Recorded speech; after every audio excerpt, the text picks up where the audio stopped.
건강한 실천 TV홈 닥터 더나은 클리닉 오늘도 힘차게 출발합니다.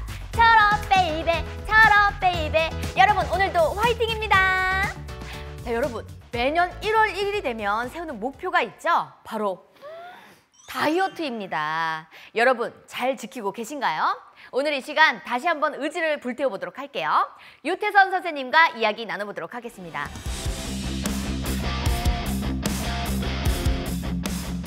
나와주셨네요. 네. 안녕하십니까. 유태선입니다. 네, 선생님. 우리 시청자분들께 또 오랜만에 뵀는데 한마디 해주시죠. 네. 여러분 새해 복 많이 받으십시오. 그쵸. 개묘년 새해가 밝았습니다. 너무 지났네. 선생님 그래도 지금 한 4, 5개월 정도가 지났는데 다시 한번 새해 복을 받으셨으리라 믿습니다. 네. 많이 선생님, 받으셨죠. 네. 그리고 오늘의 주제가 또 정말 필요한 비만과 다이어트입니다. 내가 비만인지 아닌지 그걸 알 수 있는 기준이 혹시 있을까요? 뭐 여러 기준이 있지만 이제 주로 신체 체질량 지수를 기준으로 많이 합니다. 이제 체질량 지수는 이제 몸무게를 키의 제곱으로 나눈 것을 의미하는데 네. 이제 대한 비만 학회에서는 이제 23 이상이면은 뭐 과체중 그리고 25 이상이면은 이제 비만으로 정의하고 있습니다. 키를 밑에 쓰고 그다음에 위에다가 체중을 쓴 뒤 계산을 하면 그게 또 나오는 거네요. 오. 이렇게 많이 계산을 해볼 수가 있는데 네. 우리나라의 비만율 어떨까요? 이제 이거 질병관리청 자료에 따르면은 2015년만 해도 남성은 한 39%, 여성은 26% 정도로 보이고 있었습니다. 근데 그 이후에는 이제 남성은 46%까지 증가를 하고 여성은 한 26%에서 크게 차이가 없는 걸로 나오고 있죠. 남성분들이 조금 더 그 비만율이 높아지고 있긴 한데 네. 우리가 살찌는 원인 어디서 찾아볼 수 있을까요? 이제 아무래도 이제 뭐 엘리베이터라든지 뭐 에스컬레이터나 뭐 리모컨이나 자가용 이런 것들 때문에 이제 여러 가지 이런 편의시설로 신체 활동량이 점차 줄어드는 데 반해서 먹는 거는 이제 예전보다 훨씬 풍요로워지고 그리고 이제 서구식 생활 습관이라고 하잖아요. 이제 고칼로리식을 이제 많이 섭취를 하다 보니까 이제 아무래도 비만의 이런 것들이 주 원인으로 보이고 있습니다. 그래서 또 여성보다 남성의 비만이 높은데 아무래도 이제 남성이 여성보다는 이제 술, 담배 등 좋지 않은 생활 습관이 많고 이제 비만에 관련해서 관대한 사회적 인식 때문에 아무래도 이제 운동 등 자가 관리를 아무래도 적게 하는 비율이 여성보다 여성보다 상대적으로 그런 자가 관리 비율이 적기 때문에 아무래도 이제 비만율이 높은 것으로 나오고 있습니다. 그렇다면 이 비만은 건강에 혹시 해로울까요? 아니면은 건강상에 별로 문제가 없을까요? 이제 비만은 이제 혈압, 당뇨, 고지혈증, 지방간 그리고 퇴행성 관절염의 주 원인이 되고 이제 뇌졸중이나 심근경색 등의 중증 질환의 원인이 되기도 합니다. 뭐 그 밖에도 뭐 대장암이나 뭐 유방암, 뭐 췌장암, 뭐 이런 자궁 내막암 등의 원인이 되기도 하고 있습니다. 비만이 거기까지도 피해를 줄 수가 있는 건가요? 네, 맞습니다.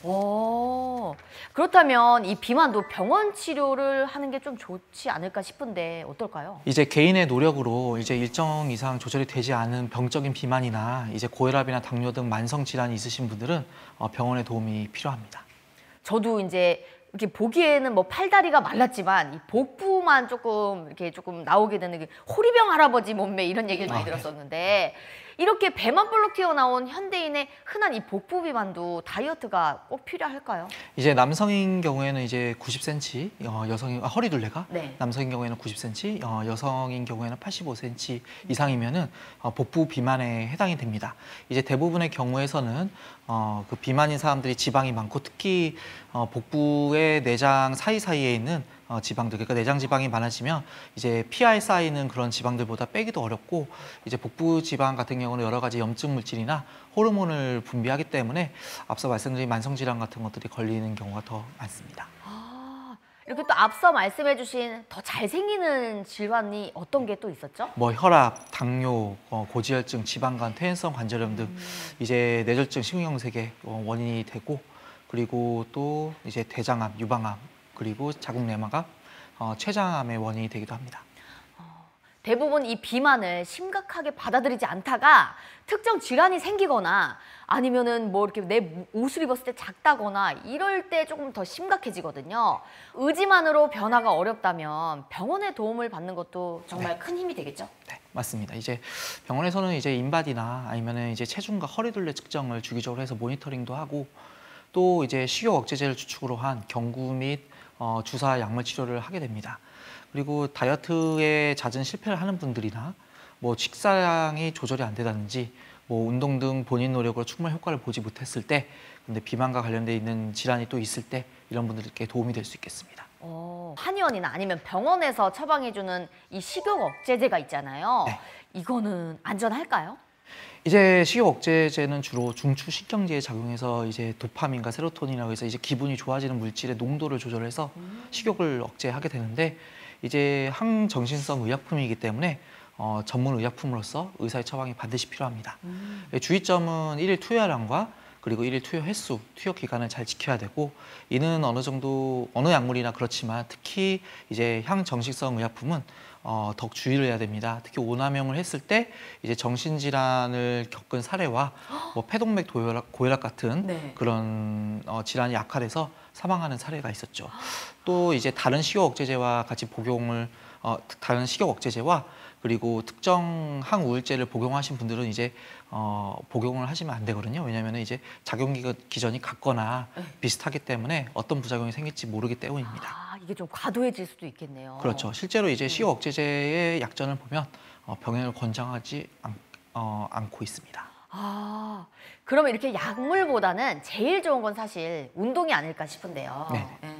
이제 생활의 일부로 즐길 수 있는 이런 운동들은 이제 유산소와 근육 운동 등이 있고, 그리고 이제 뭐 유산소 같은 경우는 빠르게 걷거나 뭐 자전거, 수영 이런 것들이 있는데 하루에 30분에서 60분 아니면 이제 20분 간격으로 좀 나눠서 할 수도 있겠고요.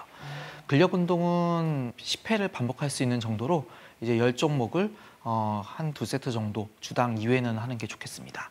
뭐 관절이 허락한다면 뭐 스쿼드나 뭐 아령, 기구 등을 사용할 수도 있겠고, 그리고 체중이 줄었어도 이제 이를 유지하기 위해서 이제 의미 있는 운동을 주 2회에 한 번에 60분 정도 하는 것이 좋습니다. 선생님도 요즘 다이어트를 하고 계신다고 하셨잖아요. 지금 이러고 있을 때가 아닙니다. 일어나십시오. 촬영 중간에 앉아 계시면 안 됩니다. 스쿼트 실패 시작. 하나, 둘, 셋, 넷, 다섯, 여섯, 일곱, 여덟, 아홉, 열. 한번 두 번 더 했습니다. 하나, 둘. 오케이, 좋습니다, 선생님. 자, 오늘은요, 비만과 건강 관리에 대해서 이야기 나눠보고 있습니다. 지금까지 중요 포인트 다시 한번 새겨볼까요, 선생님? 비만이 건강에 미치는 영향, 여러 가지 질병을 유발하기 때문이겠죠? 예, 비만은 이제 말씀드린 것처럼 혈압, 당뇨, 고지혈증, 뭐 지방간, 퇴행성 관절염의 원인이 되고, 뭐 뇌졸중이나 심장 질환의 중증 질환의 위험 요인이 됩니다. 그리고 대장암, 유방암, 그리고 자궁내막암, 췌장암 등의 여러 암의 발생 빈도를 높이고 있습니다. 어떤 원인들이 이 비만을 부추기고 있을까요? 여러 편의시설로 인해서 신체 활동량이 줄어드는 데 비해서 이제 음식이나 이런 것들은 칼로리도 예전보다 높아지고, 그리고 훨씬 그런 음식들의 종류나 이런 것들이 풍요로워지고, 그리고 이런 것들이 비만의 주 원인으로 보입니다. 병원 진료가 꼭 필요한 사례도 많겠죠? 개인의 노력으로 조절이 되지 않는 비만이나 고혈압이나 당뇨 같은 만성질환이 있으신 분들은 병원의 도움이 필요합니다. 정말 귀에 쏙쏙 아주 귀가 번쩍, 눈이 번쩍 떠지는 그런 시간 너무너무 감사합니다. 네. 다이어트를 하면 식단 관리를 빼놓을 수 없습니다. 먹는 것을 줄인다면 선생님 살이 빠지게 될 수 있을까요? 이제 생활하면서 이제 스스로 소비하거나 배출하는 열량이 있기 때문에 섭취량을 줄임으로써 체중 감량이 가능합니다. 물론 뭐 안전한 체중 감소 및 지속적인 체중 유지를 위해서는 운동을 동반을 해야 되고, 어느 정도 섭취 칼로리의 제한은 필요하지만 너무 지나친 것은 좋지 않습니다. 평균적으로 하루 섭취 열량을 한 500kcal, 그러니까 밥 한 공기 반 정도 되는 것을 줄이는 것만으로 해도 이제 일주일에 0.5kg씩은 줄일 수 있고, 한 달이면은 한 2kg 정도 되죠. 이제 비교적 안전하고 효과적인 방법입니다. 다이어트에 적은 이 탄수화물이잖아요. 근데 또 한국인은 밥심인데 꼭 굳이 이걸 줄여야 할까요? 이제 소비량 이상의 탄수화물과 당은 포화지방의 형태로 변형되어 몸에 저장되게 됩니다. 이제 이런 것들이 뱃살이 되는 건데 어느 정도 제한할 필요는 있습니다. 하지만 탄수화물은 분명 이제 지나치면 포화지방을 늘리게 되면서 이제 문제가 되지만 지방과 단백질과 함께 3대 영양소입니다. 그래서 탄수화물은 두뇌의 중요한 에너지원으로 이제 부족할 시에 뇌의 기능이 떨어질 수도 있고 피로감 등이 발생할 수 있습니다. 반대로 제 주변에는 이제 운동을 꾸준히 하는 이제 개그맨 뭐 류근지 씨라든지 이렇게 그 몸짱에 약간 조금 대명사로 불리잖아요. 네네네. 그분은 탄수화물은 잘 안 먹는데 네. 닭가슴살만 막 주구장창 먹어요. 그걸 갈아 먹기도 하고 그냥 생으로 먹기도 하고 그냥 몸에 달고 사는데 이런 분들 혹시 괜찮은 건가요? 이제 그런 원푸드 다이어트는 이제 문제가 있습니다. 이제 첫 번째로는 이제 영양 결핍이 있죠. 이제 다양한 식품을 통해서 신체 기능에 필요한 영양소를 보충을 해야 되는데 단일 식품만 섭취할 경우 영양소가 섭취 못할 가능성이 크죠. 이제 닭고기에는 비타민 B 같은 것도 많고 인이나 뭐 단백질들이 많지만 비타민 C라든지 엽산과 같은 다른 중요한 영양소가 좀 부족합니다. 두 번째로는 이제 지속이 불가능합니다. 이제 정상적인 영양 섭취가 이루어지지 않아 건강을 좀 해치기도 하고요. 또한 이제 운동을 병행할 경우 체지방을 태우기보다는 단백질을 태울 수가 있습니다. 그래서 이때 우리 몸은 이 상태를 위험한 상태로 받아들여서 최대한 에너지를 안 쓰고 저장하는 형태로 바뀌는데 이제 체중이 늘어났다가 다시 늘어나는 요요 현상을 겪을 수가 있고 세 번째로 마지막으로는 단백질만 먹게 되면 통풍이 올 수가 있습니다. 그런 그렇죠. 것도 있나요? 이제 단백질만 섭취할 경우 이제 대사되는 과정에서 요산이 생산이 되는데 이런 요산의 농도가 혈중 내에 높아지면 결정 형태로 이제 발생을 해서 뭐 관절이나 힘줄, 연골 등의 조직이 집착이 되고 이제 염증과 통증을 유발하게 됩니다. 그럼 선생님 이렇게 골고루 여러 가지 영양소를 섭취하는 것이 건강한 다이어트겠네요. 네, 골고루 여러 가지 섭취하는 게 중요합니다. 네, 선생님 오늘 말씀 감사합니다. 오늘 나눌 이야기를 한 줄로 정리한다면 비만도 만성 질환의 원인이 될 수 있다. 명심하시고요.